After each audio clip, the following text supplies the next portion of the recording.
Well, a very good morning and welcome to yet another exciting edition of your favorite Sunday morning weekly news analysis program, that is Media Monitor, with myself, Alicia Jolly. Now, today we're doing things a little differently. As you can see, the sun is out. We are sitting in Nasrec for the 5th ANC Policy Conference. It is started running from the 30th and it is going on until the 5th of July. And of course, a range of issues we have seen in the past 9 weeks, the departments presenting, of course, the policy discussion documents and having media briefings, and even the public was asked to participate to find out more about what actually happens during a policy conference, because we do know that most of these talks are held behind closed doors. Let me welcome one of the chairpersons for the Spheres, Nomvula Mokonyane, who's sitting with me. A very good morning to you, Ma. Thank you so much for joining us. Morning, and morning to the viewers. All right, now you are doing organizational renewal. Let's talk about organizational renewal. What has been spoken about so far? It is day 3 today. It's day 3. It's a continuation of the work that emanates from the last conference we had in Mangaung, and in preparation for the next conference we're going to have here in Gauteng again. What has come out around organizational renewal is we're now an organization that is in power. We're an organization that contests elections periodically. We're an organization that is loved by many, but we also are an organization that is not loved by many. How do we make sure that we retain the character of the ANC being a leader of society? We need different kind of branches, different qualities of members, and most importantly, we need programs that must take and keep the ANC amongst the people of South Africa, because the ANC is an organization not only of the members of the ANC, but it's an organization of the people of South Africa, the people of Africa, and it also plays a significant role in the world. And in our renewal, key in it is to look at the member within a context of the decade of a cadre. How do we help Nomvula that by the end of this decade, we should be saying she is a cadre? It does not happen automatically. Political education, understanding the balance of forces globally, locally, including defining properly who are the enemies of our own revolution. A revolution meaning an agenda towards the emancipation of our people.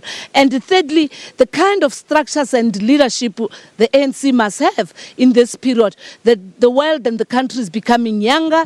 The world and the country is becoming predominantly women. And most importantly, there are competing interests. Our people, yes, are satisfied with our delivery, but our people also have raised concerns about the quality of leadership and the character of leadership and perceived corruption and real corruption. But of importance and is current, it's also the heinous crimes against women and children. Can we say we have a vibrant constitution when the constitution cannot protect my daughter, cannot protect my grandmother, can also not protect me? How do we make sure that we've got a justice system that once there's been an impact on the right of a woman, a girl child, and my grandmother, it is not a responsibility of a woman to prove that she has been abused. It must actually lay the book on the perpetrator. It is those kind of things that are coming out on organizational renewal. And of course, going into the coming national conference, it's about what kind of structures do we want to have in the movement. Let's talk about structures, Nomvula, because we do know that the party, in fact, the president clearly stated that there will be no mention of the succession debate at this stage. But we've seen some sort of signs of light campaigning, and I do know that during the media briefing, this was one of the issues that was going to be looked into as a matter of fact, a very serious point. So let's talk about the issues of leadership. Just how important are they, particularly when we come to this policy conference? They're quite important, and I think what we must encourage South Africans and the world to understand is that issues of leadership and the qualities of leadership in the ANC don't only have to emerge when we deal with national leadership. National leadership and how it is elected and constituted is a reflection of the state of membership and the kind of leadership you have in a branch, because it is branches that elect. And therefore, in this organizational renewal and the Strategy and Tactics Commission, one of the things we are dealing with is, as we recruit members who can elect and also be elected, how do we make sure that we all become members of the ANC? We don't turn the ANC to be what we want it to be. Secondly, how do we make sure that every voice in the movement is being listened to? We kill gatekeeping, we do away with the impositions, but of importance, we don't use leadership of the ANC as a ladder towards accumulation of wealth and the misuse of a democratic dispensation. And how do we also make sure that the processes of the ANC take on board ordinary South Africans? Only the ANC tells the people of South Africa, today we're calling a meeting, we're going to nominate a ward council. I'm as yet to hear any party calling a public meeting to tell people that we are going to nominate a councillor for your ward. Excuse me. That is only done by the ANC. However, that process needs to be looked at carefully, because there are assumptions in the community that once the community says it wants Nomvula, the ANC can no longer have a say. We are looking at it now to say, should it be first community consultation, then take those candidates or potential candidates through the eye of the needle to say, do you qualify in terms of the features or the expectations on a member? Same now, because we're going to the December conference. The national leadership of the NC is not a body of a come together of provinces. We're not a federal organization, we're a unitary organization, and therefore it is not up to provinces to decide who must lead. It is up to the branches of the NC who must have that particular voice. And the last other thing is that if we believe in equality and generational mix, and as I've said, good in the overview by the president, there's an acknowledgement the world and South Africa is becoming younger. And by the way, even the ANC membership is becoming younger, and it is dominantly women. How do we make sure that we locate the role of young people in the leadership, not just as volunteers doing door-to-door? They must also be led, and they must also be given the right to lead. Majority of our volunteers in the NC are women, both unemployed and employed professionals and staff. If the NC believes in the total emancipation of women, how do we begin to embrace even the reality that it is the ANC and this country that can also be led by women? Because it is only the ANC that has spearheaded the agenda for the total emancipation of women, going beyond gender equality, because our agenda is not about equality, it is about the total emancipation, and therefore women are part of that. The last thing, it is about building a non-racial South Africa. The demographics of the membership of the ANC reflect, of course, the majority being black. But of course, we must go and organize white communities. We must go and organize people with disability. And we must have the ANC that is present not only in the rural areas, but in the urban areas. But we must modernize the ANC. There are people who can't stay in a meeting that takes 4 hours. There are people who can communicate. How do we use the IT system to deal with the membership of the ANC? How do we make sure that sectors, teachers, journalists have got a space to interact before coming to just a branch to come in meeting? there very quickly, I'm sorry to cut you up there. Dr. Zweli Mkhize yesterday said something, I don't know if you heard, but he was saying, suggesting that maybe a public campaign could be the way to go for the ANC, so that people know which leaders are being put forth for the next leadership. What do you think about that notion? It's not a bad idea, but the good thing with the ANC, will it work?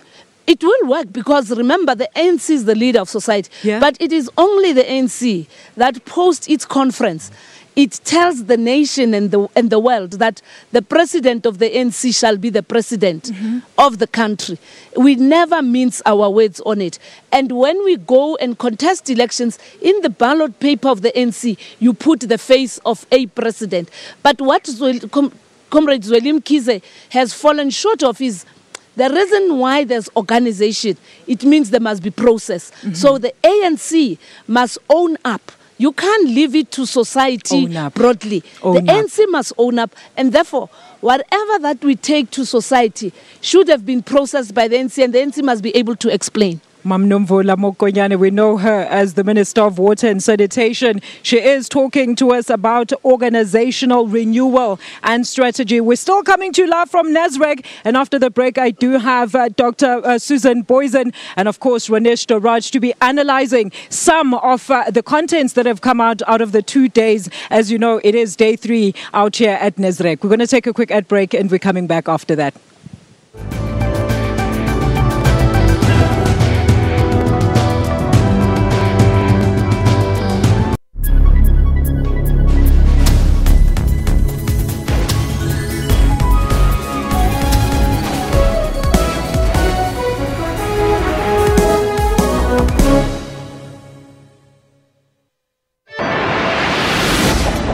Do you support the calls made by Blade Nzimande and Solly Mapaila? It is not a call by Comrade Solly Mapaila and the Comrade Blade Nzimande.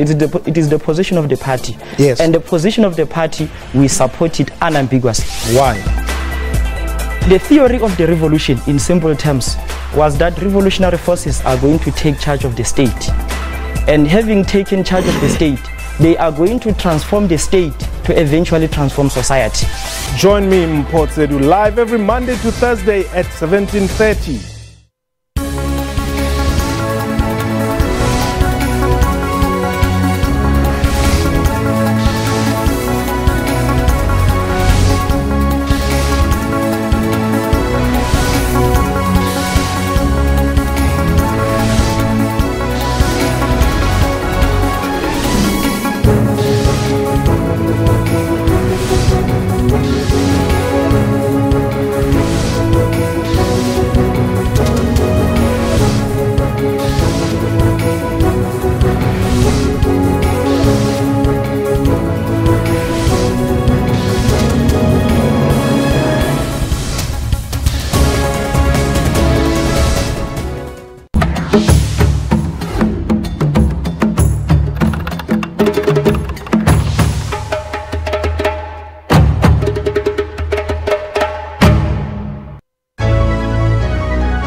Welcome back to Media Monitor. We're live to you from the Nasrec Expo Center here in Johannesburg for the 5th National Policy Conference for the ANC. My guest now is, of course, Dr. Susan Boyson, and I'm joined by SABC researcher, Mr. Ranesh Daraj. A very good morning, ladies and gentlemen. Thank you very much. Thank you so Good much morning, for Alicia. joining us. Let's quickly take a look at this clip before we get into this interview. We've just spoken to Nomvula Mokonyane on organizational restructuring and issues. We're going to be tackling that first. Let's listen to this first.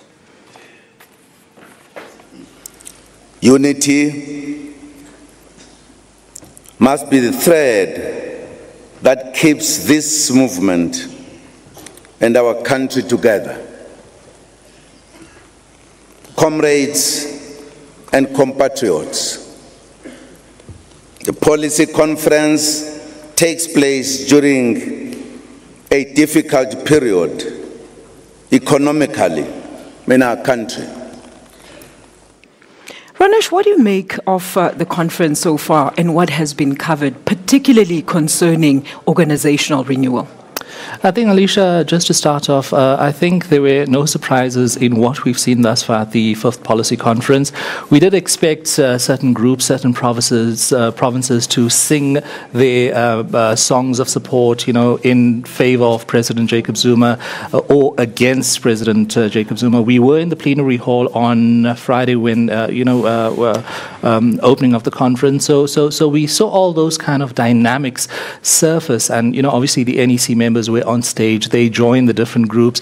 We were right smack in the middle. The media were sitting right in the front. We saw the two different groups. One was singing, But that's all that's in the news, Ranesh. Absolutely, and that's the a sad division part. within the party. Absolutely, that's a sad part because this policy conference needs to be about robust discussions. Absolutely. because these policies are going to form go towards the ANC's election manifesto issues for 2019. So whatever happens here will go back to the branches. From the branches, lead up to the elective conference in December, and those policies will be rubber stamped. That will eventually make their way into that election manifesto for the 2019 election. So that's the reason they're very, very important. It's a very critical conference indeed. Professor Susan? Yes, indeed. What do you think? It's exactly as Ranesh says about the manifestation, but the suppression too of factional expressions. We saw immediately after those factions had in their little battle dance, peaceful battle dance, in the front of the hall the other day at the opening, loud music came blaring up to make sure they don't continue with that. I've heard from some of the provincial secretaries here that provincial secretaries of the ANC have actually been meeting regularly over the last couple of months to try to ensure that this will be a structured, disciplined, well-behaved conference. We heard Baleka Mbete when there was just one person in the plenary, opening session plenary the other morning, saying, well, the provincial secretary, whoever she called on, please bring me a note on that. There was absolute clampdown. There was a seeming consensus that there will not be these public expressions of dissent. But we know these factions are there. But at this conference, a lot is being done to create the sense of unity. Top officials of the ANC itself, and this is a very sad analogy, but have said there's a cancer in the ANC. But what we see in this conference, I believe, is an elastoplast being pushed over this cancer. That is not. So as soon as these delegates leave again, go back to their branches, etc., then I think it's going to be back to usual mobilization and rhetoric. And obviously the biggest issue that brings all of this together is the issue of leadership and the succession debate, of which we've been told that is not going to be part of this conference. Ronesh? Yeah, sadly, unfortunately, Alicia, news is about sensational news, whatever, excites the media. And unfortunately, overshadowing this policy conference, like past policy conferences as well, preceding Polokwane, preceding Mangaung in 2012, it was about succession. It's always about succession. Who's going to be the ANC president? Who's going to make it into the top 6 of the ANC? Who's going to make it into the NEC, AC members? Unfortunately, the very same is happening here, because obviously we know it's a very, very heated, very contested race that's going to happen in December of this year. And, just the other day, we saw a leaked report of the SG, Gwede Mantashe's diagnostic report, and hard-hitting issues. Obviously, all of the issues that Professor Susan spoke about just now, the issue of factionalism, slates, and even Mantashe reprimanded in a very indirect way at all those constitutional bodies of the ANC, like the ANC Women's League, the ANC Youth League, the Veterans Association, by not mentioning names, saying that, the NEC took a decision not to pronounce names, but still, these guys are still doing it. Absolutely. And by We've doing seen so, some sort of light campaigning taking so place. they're undermining the leadership of the NEC, the directive of the NEC. All of those issues are in that diagnostic report, and that's very, very concerning. Very concerning indeed. But then how does the ANC deal with these issues so that they leave here with a proper answer to say, okay, we're going to delegate you, this is your responsibility to try and forge that unity, Professor Susan? This is one of the big dilemmas of the ANC, and there's a huge amount of pretense in this. They talk about policies at state level, service delivery transformation policies not being implemented effectively, but their own organizational policy is absolutely not implemented. It's clean leadership, no corruption, no factionalism, with the effect, tragically, that people don't take them seriously. And it was in many ways, and delegates I spoke to also referred to that, but a surreal experience. It was, somebody said to me, it was like an advertisement for an opposition party to have a president whom everybody is dissing, who is suffering so much criticism, revelations, is standing there for almost 2 hours and delivering a speech. Let me just read some of the 3 main organizational shortcomings and, of course, some of the dangers that continue to bedevil the ANC. And in the post-1994 period, we've got challenges of governance and political management of state power, dangers of social distance and isolation from party and general South African population, corruption, sins of incumbency, factionalism, ill discipline, disunity, a fight and control over state power. Let's talk about that. Very interesting that President Jacob Zuma says, well, we need to find out what the meaning of the state capture is. What do you think about that comment, Ronesh? Well, I was, terribly surprised that President Jacob Zuma actually even, he kind of feigned innocence in a way, at that opening plenary. Obviously, we all know what state capture is. There have been numerous reports. In May alone, we've seen 3 reports. Before that, there was a public protector's report. Then there was a report by the South African Council of Churches. After that, a week later, the students. There was another report by PARI, I forgot what the acronym means, a group of academics released a report. And just recently, last week, we saw a lengthy report, 175 pages by Outer. And that report has been submitted to the Speaker of the National Assembly, Baleka Mbete, and obviously we're waiting to see how she acts on that report. So state capture is a reality. Those Gupta email leaks, obviously very much in the public domain.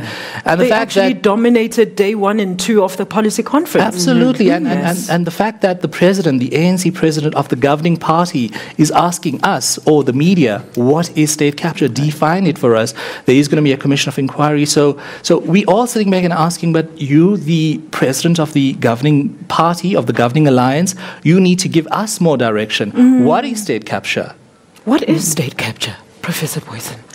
It is when there are private interests that inordinately influence and direct and in a way get into the state institutions and processes and directs it for private gain, influence public decisions, and very more often than not co-opt those public leaders who are being co-opted in that process to help them channel money into projects and programs, tenders that are lucrative to themselves. Perhaps there is some delivery on the public front anyway because of those contracts that are being implemented. But the problem is, and citizens, supporters of the ANC see that money is not being spent as well, even not on projects that they should be spent on, or as well as they should be, and therefore they're not implemented in full. But citizens do not get the full benefit after this kind of redirection of public funds happens. All right. Well, we're going to take a very quick ad break, and I will continue with my two analysts in studio right here. We're bringing you Media Monitor live from the Nasrec Expo Center here in Johannesburg. We're back shortly after this.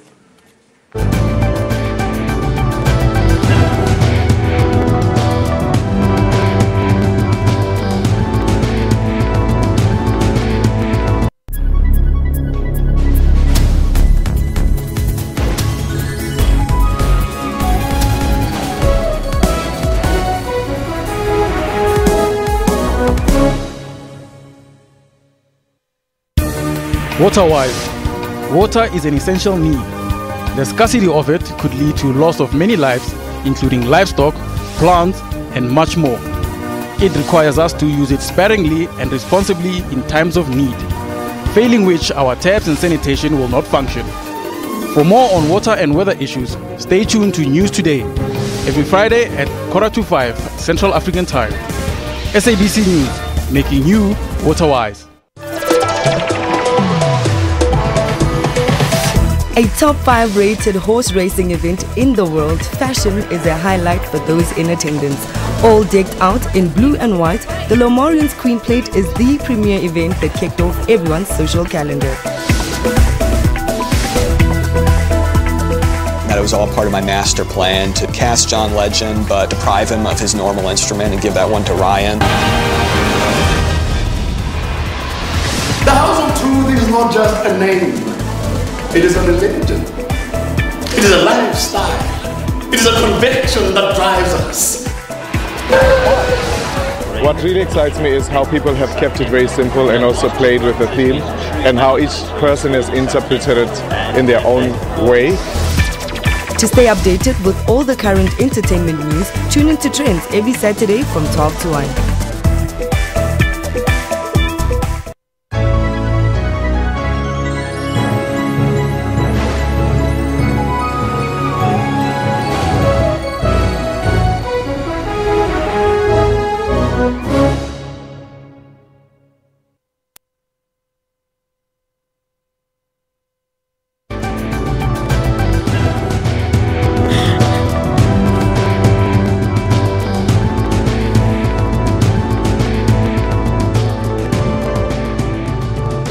Welcome back to Media Monitor, live from Nasrec Expo Center here in Johannesburg, the 5th ANC Policy Conference. And of course, I am joined by Ranesh Duraj, SABC researcher, and Professor Susan Boyson to try and help me understand what's going on as we tackle day 3 of this conference. Now, Ranesh, let's talk about some statistics here. It says here South Africa is still trapped in after effects of colonialism. Majority of black people are still poor, women and young people batting their heads against glass ceilings. When are we going to move towards a more inclusive democracy? Yeah, unfortunately, that's a sad part of South Africa's democracy 23 years later, Alicia. And that's the reason we kind of see the policies that we are seeing in the ANC discussion documents. Yesterday, the head of policy of the ANC, Jeff Kadebe, raised all of these stats and saying that, it cannot be business as usual. It's like an almost daily occurrence to see service delivery protests on the streets, and those service delivery protests are actually turning violent. So people are voicing their anger in a very different way. Since October 2004, we at SABC News have been tracking those kind of protests, and I think in this year alone, those protests have amounted to close to 150. So there is this very growing dissatisfaction on the street, at the very basic level. If we can tie this to what happened last year to the local government elections, many people are saying that, we love the ANC, but the ANC has not done enough for us as yet. 23 years since 1994. Something needs to change. So that's the reason we're kind of seeing the policies and, the catchphrase of radical economic transformation, because a majority of South Africans are still locked out of the economy. President Thabo Mbeki touched on this years ago, during his presidency. He says, in South Africa, there exist 2 economies, one for the informal sector, and one, obviously for people like you and I, the formal sector of the economy.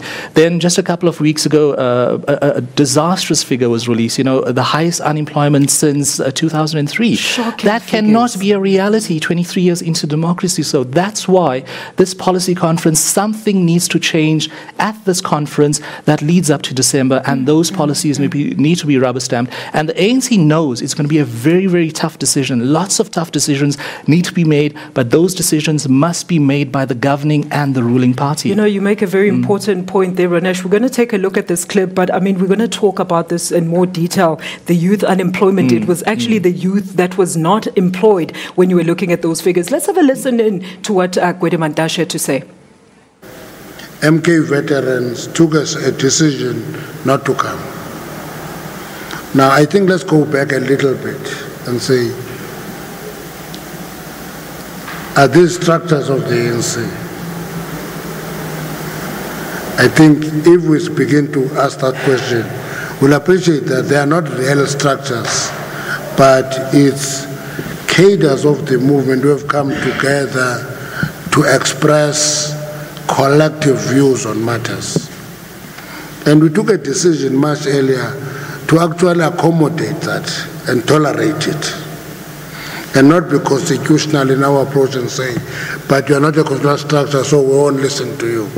That's why, out of discussing with them, we created the 2 days for the diagnosis of the problems and seek to get solutions. When they walk away from that opportunity that has been created on their insistence, we took a different decision and said, let's keep the 2 days and still do the actual diagnosis of the health of the ANC in details. We'll do that. There's a paper on that. But avoid a situation where e-organization becomes flat-footed because some of its members have organized themselves into a group with a grievance and unhappiness. Avoid a situation where an organization becomes flat-rooted. Talk to us about that. Professor Susan. Yes, this for me speaks to this dilemma the ANC has at the moment. As to are they found flat-footed, or can they actually find solutions to issues like unemployment and youth unemployment in particular? And the ANC, throughout its documents, we see they are being caught in the middle there. They do not quite know to what extent do they take self-blame themselves. After all, they've been in power for 23 years. They've had so many chances for policy conferences, initiatives in government, to renew policy, to fine-tune policy. Measures. So to a large extent, the failures is policy that has not been appropriate or not sufficient, not gone far enough, and now is perhaps could even be a little late to introduce the concept of far more radical. They have often always said they're radical and revolutionary, but in practice their policies have not been radical and revolutionary. And so to what extent do they blame themselves? In the documents we see a little bit of self-blame, and in a distance where, yes, corruption has impacted on how we have been implementing our policies or not, but then they also look for so many external enemies. It's the people in Parliament. It is new liberalism. New liberalism has actually been responsible, argues one of the documents, to seduce the people in government, and it's because of new liberalism that is corruption. It wasn't the ANC's organizational fault. It wasn't the ANC's fault, as one should see they want us to see from the documents, that their own cadres lost straight and narrow, and definitely don't pass through the eye of the needle. They claim the eye of the needle, that wonderful document from years and years ago, is still the criterion by which their candidates, their leaders, must be directed. But we know that is the core policy of the ANC, organizational one, that's not being implemented in practice. And we see this coming through in all the policies, how the policies are managed and implemented. Let's talk about those policy implementations. I mean, we know that education is a big, it's one of those big topics. And of course, something that was attempted, the youth wage subsidy, while we're talking on youth unemployment. Ranesh, what are the stats saying? You know, if we have to look at the stats of youth unemployment in this country, you know, going back to what the Labour Force survey said last week, you know, youth unemployment is at a staggering high in this country. It is shocking. You know, if you look at the two different age groups, 18 to 29, I think is one. I think it's at 54%.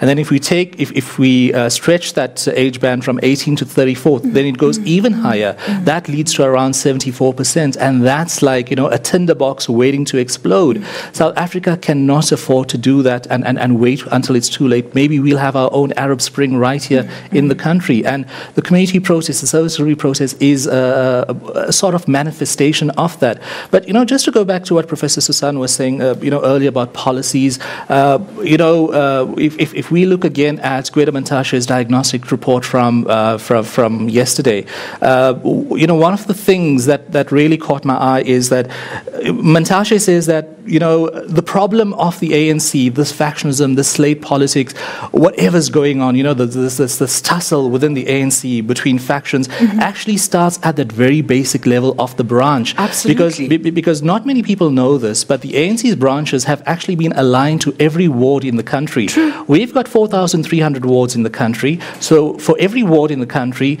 we have an ANC branch. Now, what happens at that branch level, because of a whole list of issues, we've got gatekeeping and, you know, whole, you know, litany of other things.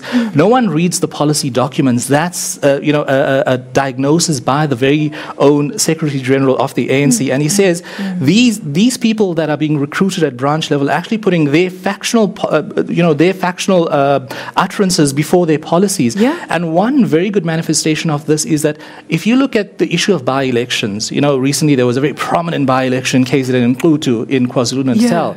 And we've seen all the bigwigs of the ANC. The provincial ANC was there. We had all the top six leaders.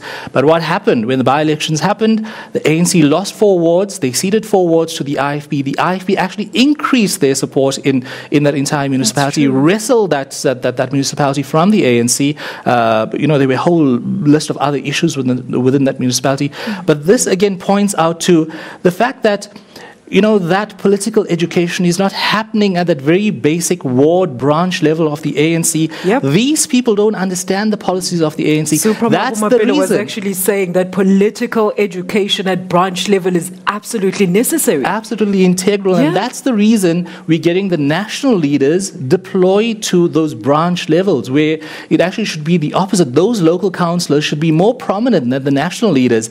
And again, they are after all the decision makers. Absolutely. Absolutely. Professor Boysen, what do you think? I found it very interesting. Also, the way in which President Zuma, in an opening address, was trying to mobilize, to stir up the branches, people saying, like the veterans say, you don't have actual decision-making power. He put all power in the hands here. Yes. And what's even more interesting is that it's a contrast that forms with the constitutional democracy concept that Chief Justice Mogoeng was introducing back and reminding the ANC and citizens that is the constitutional democracy and the primary responsibility is with the people. And are the branches are only representatives of some part of the people. So it's really, this is a very ambiguous position of the branches, but we know political education, in a sense, political education does happen. Not narrow political education like the ANC would like to see its cadres being inducted. It's not ANC political induction. And I think when the ANC uses the term political education, they very often are actually referring to political induction in a way they want things done. But back on the ground, in the branches, it's pretty much mayhem. Let's go back to the policies. Which ones would you feel that the ANC needs to actually expedite in terms of implementing as we go towards the 2019 polls, Professor Boysen? No, absolutely non-negotiable is employment. We know there are global conditions. We know national growth. How do you create employment when the globe is suffering economically? We have seen people speak. Don't ask me to solve the country's economic problems here. We have heard people speak here about entrepreneurial action and going into small businesses not being a backdoor stop if you can't get a government job, etc. So there is a lot that is being done. Also expanded public works program, etc. But then we also know the national political climate.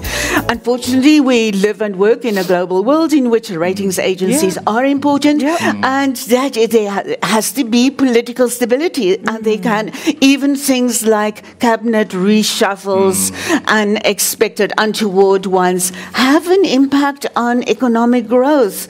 And so you cannot just focus on one or 2 points and say, let's create another expanded public works program and add up the figures again. You have to take the total political situation in a country into account when you do that. And the responsibility, there is a lot of possibilities that rest with government. All right, well, let's take a quick ad break. More Media Monitor is coming up shortly after that.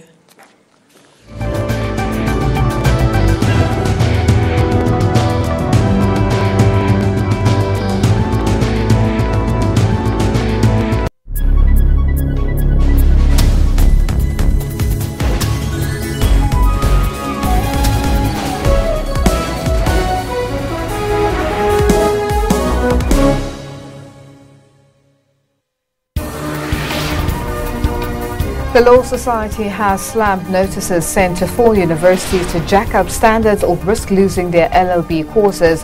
The Council on Higher Education issued a stern warning to the universities to conform within 6 months. I think it will affect the university. I think outside the law faculty, there's a funding issue.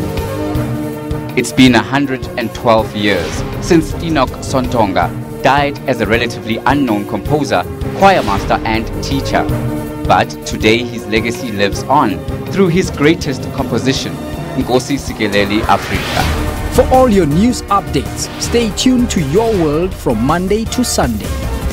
From the moment you start your day. Good morning, everybody. It is 6 o'clock. We are there for you. You want a guarantee from the leadership that we should not be leaders who will steal? I'm prepared to give that guarantee that we should not steal from our people. We bring your morning into perspective. This is the reason they keep putting fees up. They're not getting enough money.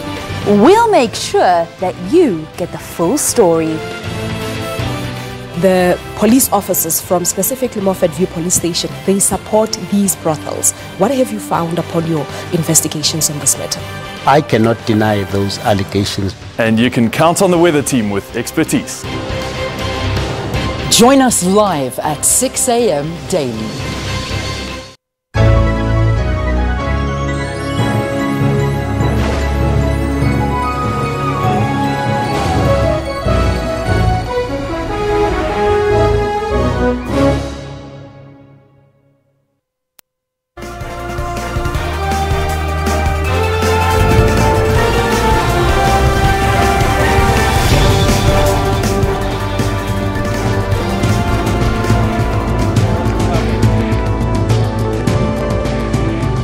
Welcome back to the Sun out at the Nasrec Expo Center here in Johannesburg. We are sitting for the 5th ANC Policy Conference. Joining me now is the ANC National Spokesperson, Mr. Zizi Kodwa, to try and give us insight as to what really happens at this policy conference. Zizi, a very good morning to you. Thank you so much for joining us. Thank you. So take us through some of the biggest highlights since day 1 to 3. We're on day 3 today. Tell us a bit about what happens during this policy conference. We've set aside 2 days just to discuss the state of the ANC. So yesterday and today, delegates have gone to commissions. Commissions guided by the political report by the president, guided by the organizational renewal presentation by Fikile Mbalula, as well as the strategy and tactics. It talks to what kind of the ANC we need to take South Africa forward. So the commissions are now discussing only one issue: the state of the ANC, guided by organizational renewal. All right. Now, Zizi, we do understand that the public had their chance to participate and also comment. Maybe tell us how their views and comments were actually put as part of the final deliberations on the policies. Something that we don't mention so much is the substantive submissions given by individuals, prominent individuals in society, and I think we must thank them. Not only does the discussion come from ANC branches, you do have academia, you do have NGOs, many of whom have got no alliance with the African National Congress and have made those submissions. Those submissions are part of the executive summary which has been given to branches to discuss here. We thank them so much, because one of the issues they raise is organizational unity of the ANC. That in their view, given the challenges we face, they don't think that the ANC may come up with progressive policies if the ANC is weak. Therefore, the 2 days, including today, we must discuss the strength, ability, the capability of the ANC to take South Africa forward. All right. Now, let's talk about something interesting, Zizi. The party did state at the beginning of the conference that there will be no succession or leadership debate that will be entertained at this stage. But like I've asked my previous guests, we've seen some sort of light campaigning that is taking place. Wasn't this a critical topic, and isn't this what primarily sows divisions within the party? How are you planning to turn this around? There is no item called election at the policy conference. The policy conference, by provisions of the ANC constitution, doesn't have powers to elect or to remove anybody. We did make it clear to the delegates that coming here is not about singing songs of your preferred candidate. We're not going to elect anybody here. And I think generally our delegates have behaved very well politically. And I think that is displayed by the political conduct and organizational investment we have put to prepare to be here. Yeah. So there is no amount, even if individuals may want to sing songs, but here, the campaigning and everything else is not allowed. All right. Now talk to us about the fact that the ANC has welcomed the pre-scheduled meeting between former President Thabo Mbeki and Zimbabwean President Robert Mugabe on the very same issues on why the liberation movements in the country are losing support. Zizi, why does the ANC support that? President Mbeki remains one of the greatest leaders the ANC ever produced. Although he's no longer the president of the ANC, but he plays a very important part in the continent and the world. We will continue to support the work that he's doing. So if there is any work that he continues to do within the continent, including in Zimbabwe. You will remember his role does not only start now as a former president, as a president of the ANC in the country. He played an important part. And I think if there is any work that he continues to do, we must support it as the African National Congress. But does this conversation that's going to come up have any bearing on what's currently happening within the ruling party? No, President Mbeki remains a member of the ANC in good standing. And therefore, any work that he does, for some reason, he does report to the African National Congress, his own organization. I understand that, Zizi. I'm asking if the issue of liberation movements in the continent losing support, is it not maybe synonymous with the ruling party? Isn't that why this debate is so important that the ANC is supporting it? There is a meeting of secretary generals of former liberation movements. Yeah. And the challenge is the same, that when you are ascend to power, you face similar challenges. One of the challenges is corruption, for example. True. One of those issues is social distance. One of those issues is mismanagement of leadership in terms of leadership succession. For example, the Chama Pinduzi in Tanzania, for the first time, when it went to its last conference, it had 49 candidates for the first time. That is called unmanaged leadership transition, and it does create problems in the party. The ANC, as a democratic organization, we do face those issues. We must manage leadership succession so that it does not impact on the party. All right. Now talk to us about this very interesting point, Zizi. A lot of people are saying a lot of ANC policies remain unimplemented or poorly implemented. What is the ruling party doing to turn that around, particularly when we're at the policy conference? How can you assure the people that once you leave this place, you will have policies intact and in place to serve the people? One of the issues that is part of the discussion here is the capacity of the state. It's one thing to have progressive policies of the ANC. It's another to have a public service, for example, that does not share the very same ethos of those policies at the implementation level. So you could have policies of the ANC not being implemented by those in the state that are supposed to implement them. So the capacity of the state, including the ethos, the ethical behavior, is important, that we must have a developmental public service that shares the very same vision of the National Democratic Revolution. Now, I know there's quite a lot of policies that we'll be discussing here, but maybe take us through some of the ones that you'll be championing. We do know that education and health are some at the top of everybody's tongue. We do know that the national health insurance could be introduced, but there's still some things to do. What can we look forward to some of those policies being expedited from this conference? Our starting point is that the ANC policies have made South Africa to be what it is today. Absolutely. It's a better country today because of what we have achieved through progressive ANC policies. But a lot needs to be done. For example, we have a triple challenge of unemployment, poverty, and inequality. The inequality has got all the characteristics of race, gender, and it's important that when we discuss, for example, unemployment, unemployment is not just about everybody. It has got race, it has got a gender, it has got class. If the ANC policies, therefore, having been formulated here, they must respond to those issues. How do we deal with unemployment? How do we deal? So it's not longer the issue about service delivery only. It's about quality of service delivery. Absolutely. Now, talk to us about some of the corrective measures that the ruling party is going to leave here with for some of those policies that haven't been fully implemented or properly implemented, Zizi. When we emerge out of this conference, the ANC is not a property of the ANC members. It's a property of the people of South Africa. First and foremost, the ANC must be united. When we rise here, the last day of the conference, the ANC must be strong like a rose that grew from the concrete. And it's very important. For the ANC to lead South Africa, it must be united first. We must restore confidence of our people. We must inspire hope. So when we emerge here, it must not be about us as members of the ANC. It must be people. It must be about South Africa, that we must take South Africa forward. So every policy we're going to adopt here, and as a recommendation to the National Conference in December, it must be about taking South Africa forward. Zizi, it's like you read my last question, but thank you for answering it. You. ANC National Spokesperson, Mr. Zizi Kodwa, talking to us about what really goes into a policy conference. We do know most discussions take place behind closed doors, so he was here telling us a bit about what some of the outcomes and some of the corrective measures that they will engage in as a ruling party. And as you heard, they plan to emerge here as a united front. Let's take a quick ad break. We're back with you in Nasrec in a short while.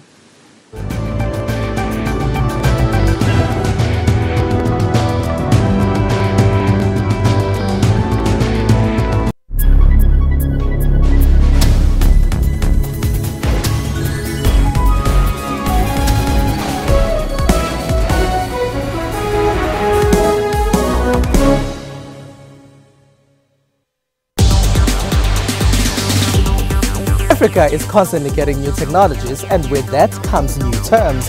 Massive, open, online university. And primarily what they are doing is they're established in the community, so they're well established within the Soweto community. Internet of Things also covers small sensors, so you can do like home security, motion detectors, IP cameras. On Network, we simplify these terms for you. We also have new gadgets and social media.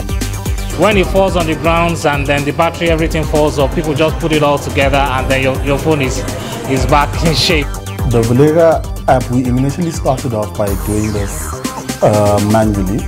The internet is actually my favorite fashion invention of all time. That's Network with Ms. Pumelele Zondi every Sunday at 9 p.m. on SABC News.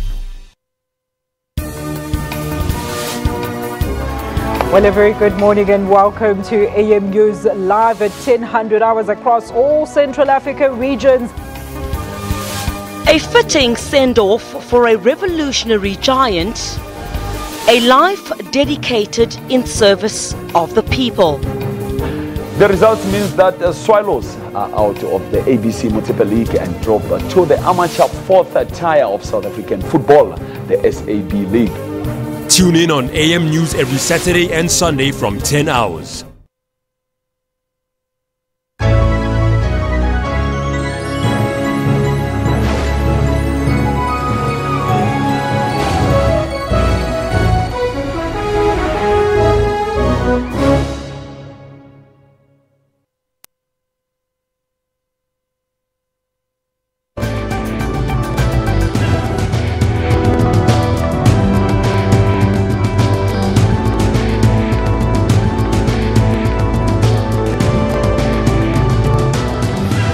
And we're back live to you from the Nasrec Expo Center out here in Johannesburg. We're sitting in for the 5th ANC Policy Conference, and I am now very pleased to be joined on the panel by Professor Mcebisi Ndlekyana, who's joining us in studio. Prof, a very good morning to you. Morning to you too. Well, let's talk about this. We've been talking organizational renewal and, of course, strategy and tactics. Yes. From the deliberations that have come out in the first 2 days, what has been your take? I'm very interested to hear that.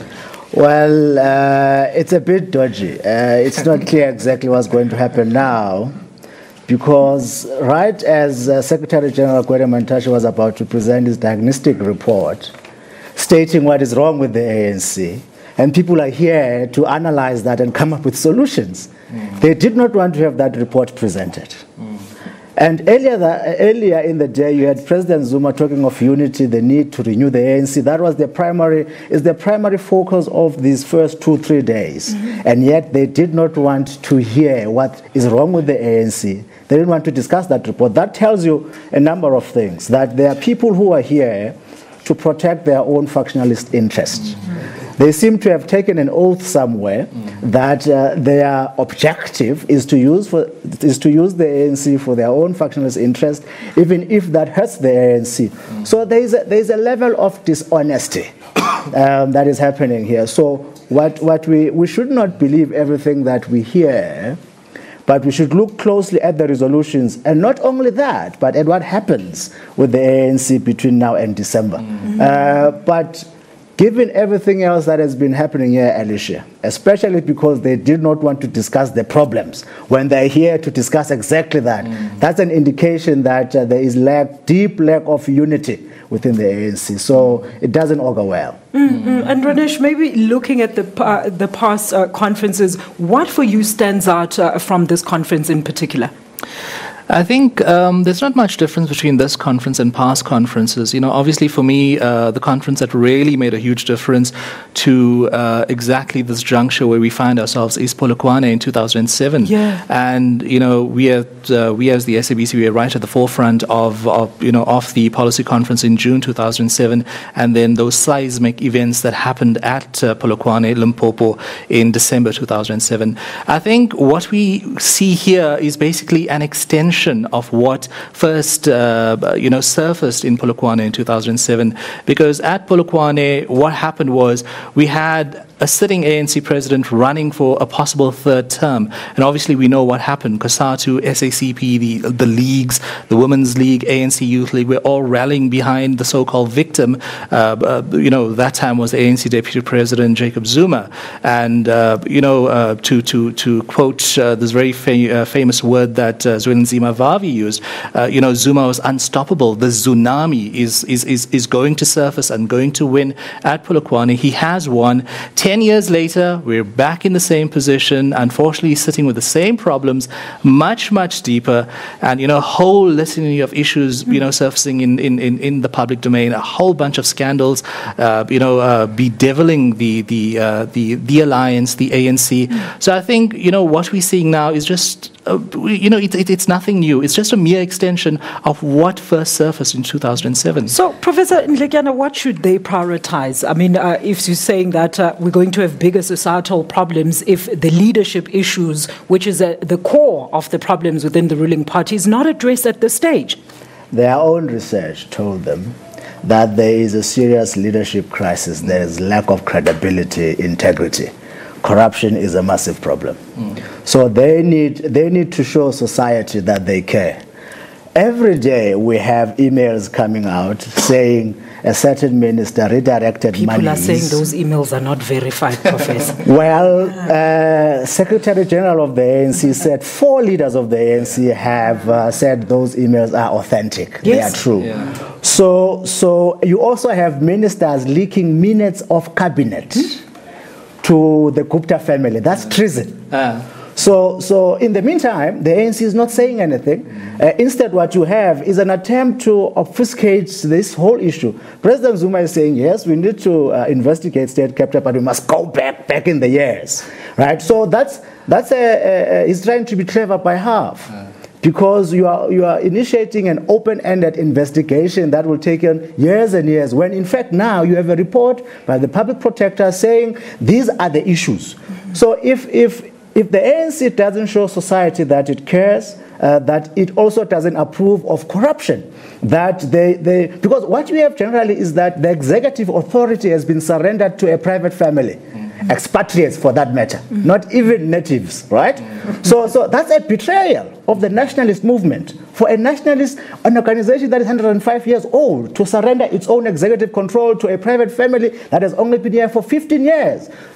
People there are saying the ANC doesn't care. It only cares for itself. So out of this, they must come up with firm measures to address corruption, issues of leadership. If they don't do any of that, then this is a useless talk show.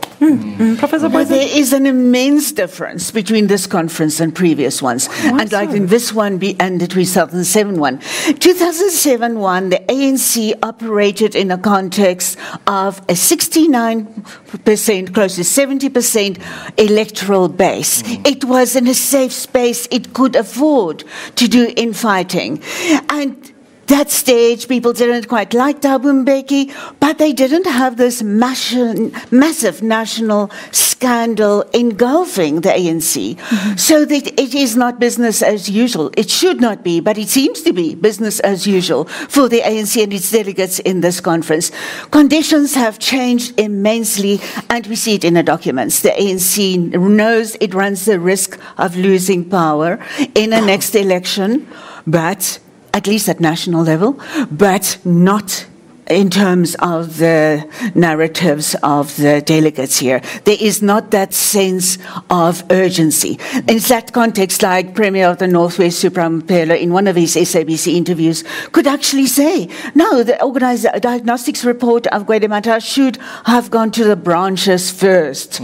But there is no space for that kind of complacency and distance from the problem that we see from the delegates here. And this is very concerning for the ANC. You know what I found interesting, Ronesh, is the different takes from the members of the ANC and the high-ranking members of the ANC when it comes to issues of leadership and the succession debate and how it should happen in the campaigning. But shouldn't we be sitting here and saying, this is what we've we've concluded with, this is our conclusion, and this is how we're going to operate? Are we still at a stage, or are they still at a stage where they're still taking in any suggestions to form the policy? A very important policy indeed, the leadership.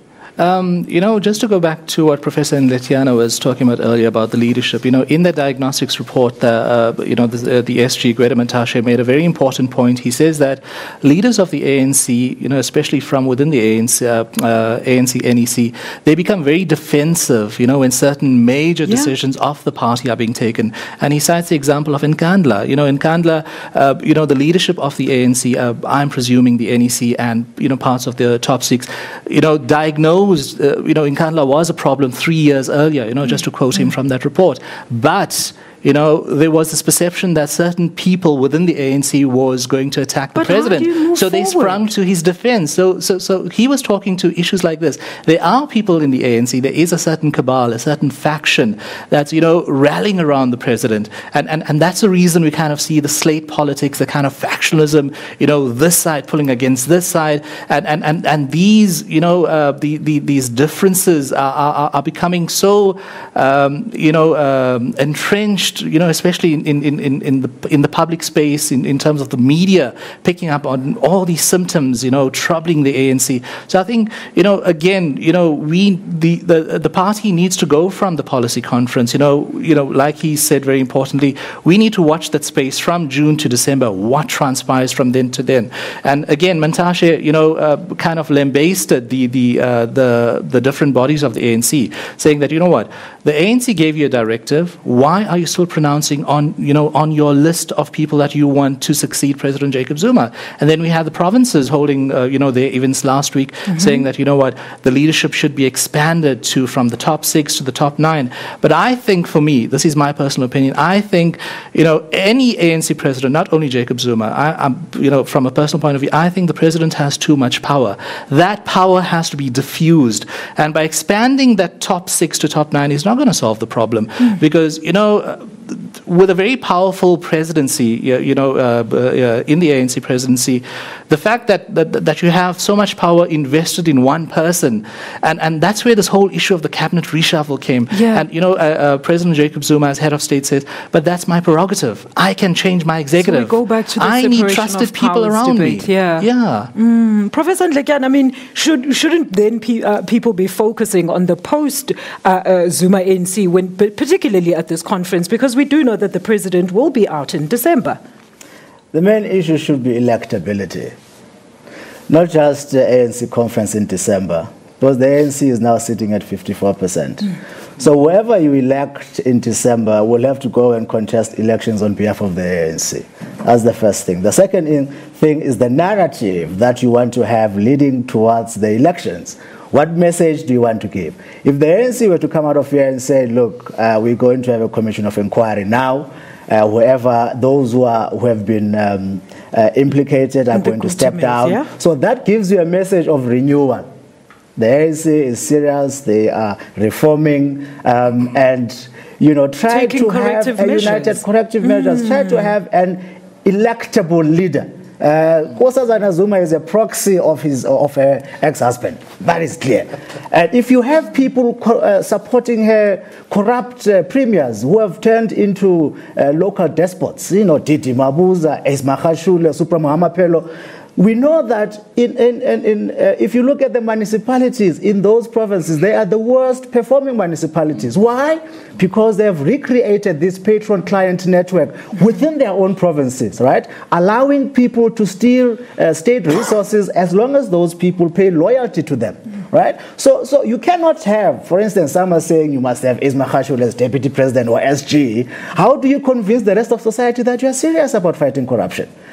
So electability should be at the heart of the ANC. Unfortunately, for now, the ANC they are behaving like cavemen. They think that the square meters that they occupy is the totality of the world. They are looking like this, right? And they are not aware that society thinks differently.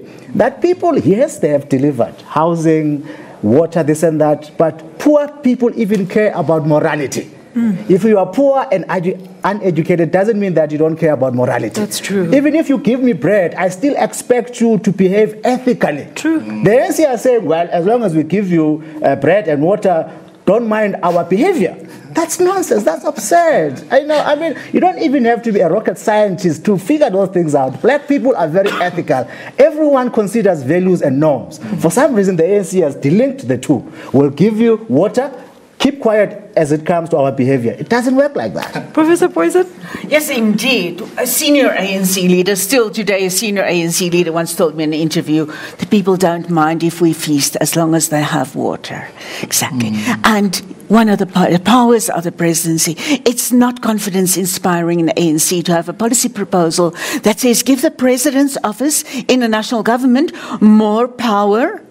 And one of the reasons why the ANC wants to extend its top 6 to top 8 or so now is to add 2 more deputy presidents. To do what? I've spoken to delegates here, and they are motivating to get more linkages from the presidency in the country to presidency in the ANC, to get that deputy president in the presidency, to push that deputy president of the ANC into the presidency and let him or her, but they say him, monitor the councils. So they want, in a phase that they are losing power, they want to extend control right to the ground. And that is also a worrying point. All right, and just to wrap up now, I want to hear each of your views as to, I've just spoken to the national spokesperson, Zizi Kodwa. He says the aim is to merge out of here a united front. Let's talk about that. What would they need to do, Ranesh, as we've deliberated on some of the challenges that are plaguing the ruling party? I think for me, Alicia, I've been observing the ANC for a very long time.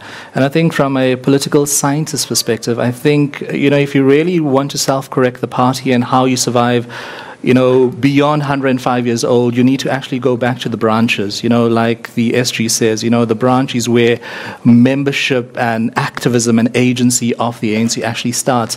The branches are where the problems are. So if you go to the branches, sort the issues there, then that will slowly filter up to leadership level. So sort the branches out first before you move upward. Professor Poison? I think it's a restoration of ethics and integrity that is the main thing. Ethics. And who is going to organize the branches to do these nice things?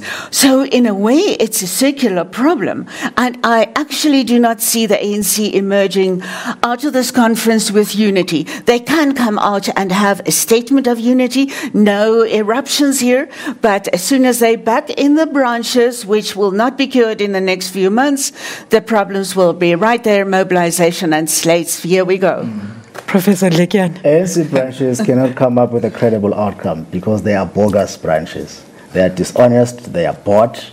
You need to take the election processes towards December to an independent body, the veterans of the ANC who have the interest of the ANC at heart.